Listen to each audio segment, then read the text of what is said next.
Shalom, selamat pagi Bapak Ibu Saudara-saudara yang dikasihi oleh Tuhan Yesus Kristus. Jumpa kembali bersama saya Pendeta Eka di dalam renungan firman Tuhan pada hari ini, hari Selasa 1 Februari 2022. Sukacita dan damai sejahtera dari Tuhan kita Yesus Kristus kiranya menyertai kehidupan kita sekalian. Puji nama Tuhan. Pembacaan kita pada hari ini sampai pada Mazmur yang ke-26. Kiranya firman Tuhan yang kita baca memberkati kita sekalian. Baik Bapak Ibu Saudara-saudara, sebelum kita akan bersama merenungkan bagian bacaan firman Tuhan hari ini, kita akan terlebih dahulu berdoa minta pimpinan Tuhan. Tuhan Allah Bapa di surga yang kami puja sembah di dalam Yesus Kristus, kami sungguh bersyukur dan berterima kasih untuk setiap kebaikan Tuhan yang boleh kami alami dari hari ke hari sampai pagi hari ini. Terima kasih Tuhan, kami mau terus memohon pimpinan dan petunjuk Tuhan di dalam kehidupan kami, sehingga kami tidak salah jalan, tidak salah arah, melainkan apa yang kami lakukan adalah betul-betul oleh karena rencana dan kehendak Tuhan. Karena itu kami memerlukan penerangan firman Tuhan. Mampukan kami ya Tuhan, bukan saja untuk memahaminya, tetapi lebih dari semua itu kami dapat terapkan dalam hidup kami setiap hari. Terima kasih Bapa, inilah diri kami. Kami sedia untuk mendengar dan merenungkan firman-Mu. Demi nama Tuhan kami Yesus Kristus, kami sudah berdoa dan bersyukur. Haleluya, amin. Mazmur yang ke-26. Demikian.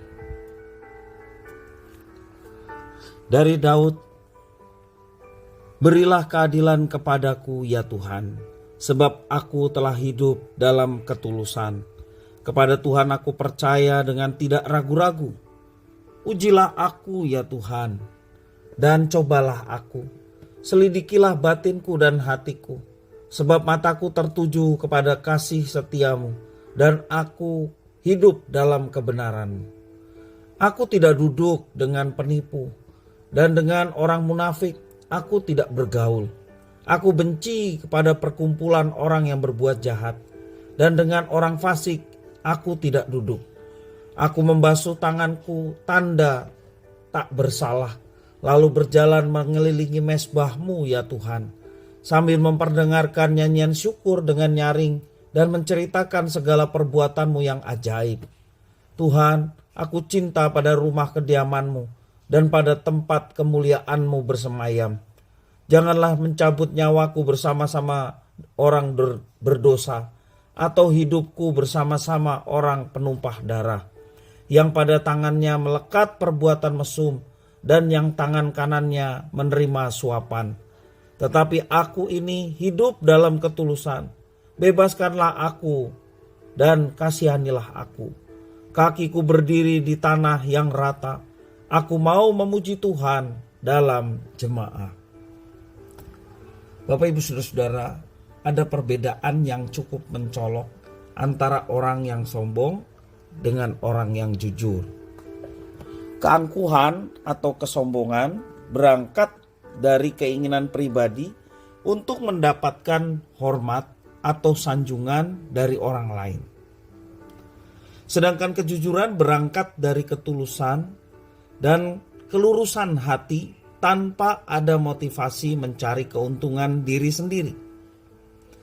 Motivasi utama dari kejujuran adalah cinta akan kebenaran dan kerinduan agar kebenaran itu diungkapkan dengan nyata. Bapak Ibu Saudara-saudara, dalam Mazmur yang ke-26 ini yang kita baca, Mazmur ini bukanlah Mazmur yang ditulis dengan motivasi kesombongan. Daud menuliskan Mazmur 26 ini dari kesadaran bahwa ia membutuhkan pembebasan dan belas kasihan dari Tuhan. Itu tertulis dalam bait yang ke-11. Demikian juga Daud memiliki kesadaran akan anugerah yang membawanya kepada cinta dan kerinduan akan rumah Tuhan, serta berkomitmen untuk hidup dalam ketulusan dan iman tanpa keraguan. Itulah komitmen Daud karena sudah mendapatkan anugerah yang sedemikian besar, sehingga cintanya dan komitmennya untuk hidup di dalam ketulusan dengan sungguh-sungguh dia lakukan. Daud tidak merasa dirinya suci dan saleh, seolah-olah ia tidak pernah melakukan dosa. Sebaliknya, ia menyadarkan diri kepada pengampunan dan karya Allah dalam membentuk dan menuntunnya. Sebab Daud menyadari bahwa Tuhan Allah adalah Allah yang maha tahu sampai ke dalam hatinya. Karena itu ia membuka dirinya untuk diuji dan diselidiki oleh Tuhan. Dalam bait 1 sampai yang kedua. Daud menegaskan bagaimana dirinya menjauhi pergaulan dan perkumpulan orang-orang yang jahat dengan cara menceritakan kemuliaan Tuhan. Ia mengakhiri mazmurnya dengan menegaskan kerinduan hatinya akan rumah Tuhan. Bapak Ibu saudara-saudara yang dikasihi oleh Tuhan, ketika Tuhan Allah berkarya dalam diri manusia, ia bukan hanya memberikan status yang baru kepada orang itu. Ia juga memberikan kepada mereka cara pandang yang baru. Dalam 2 Korintus 5 ayat yang ke-15 mengatakan, sebab itu kami tidak lagi menilai seseorang juga pun menurut ukuran manusia.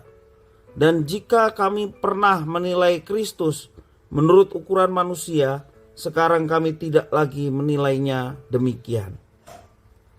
Demikian juga Allah menginginkan setiap umatnya hidup dalam kekudusan. Itu dalam 1 Tesalonika pasal 4 ayat yang ketiga. Kerinduan ini yang masih berlaku sampai hari ini.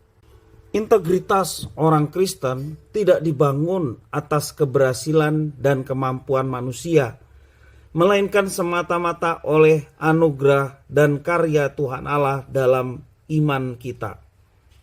Marilah kita menghidupi iman dengan berkomitmen kepada kebenaran dan kekudusan demi kemuliaan Tuhan. Dan itulah yang menjadi komitmen kita sebagai umat Allah. Kiranya Tuhan memampukan kita untuk hidup dalam kesadaran bahwa kita bekerja untuk kemuliaan Tuhan. Sebab segala sesuatu dari Dia, oleh Dia, kepada Dia, bagi Dialah kemuliaan sampai selama-lamanya. Amin. Kiranya firman Tuhan ini memberkati kita. Mari kita berdoa. Tuhan Allah Bapa di surga, yang kami puja, kami sembah di dalam nama Tuhan Yesus. Kami sungguh bersyukur dan berterima kasih kepada Tuhan atas firman-Mu yang mengingatkan kami dan menyadarkan kami betapa kami sungguh-sungguh menjadi orang yang berbahagia karena mendapatkan anugerah untuk menjadi umat Tuhan. Dengan satu perjanjian untuk kami hidup di dalam komitmen ketaatan kepada Tuhan dengan tulus hati. Karena kami adalah ciptaan, Engkau adalah pencipta. Engkau penebus kami orang-orang berdosa yang sungguhnya tidak layak. Sehingga tidak ada yang bisa kami balas selain daripada hidup sungguh-sungguh seperti yang Tuhan inginkan. Biarlah Tuhan membuka hati kami untuk terus dikoreksi, sehingga hidup kami semakin hari semakin berkenan kepada Tuhan. Karena kami terus berjuang melawan dosa yang ada pada diri kami dan mematikannya, sehingga hidup kami semakin berkenan kepada Tuhan. Terima kasih ya Tuhan atas firman-Mu. Mampukan kami untuk kami dapat menerapkannya. Demi nama Tuhan kami Yesus Kristus, kami sudah berdoa dan bersyukur. Haleluya. Amin.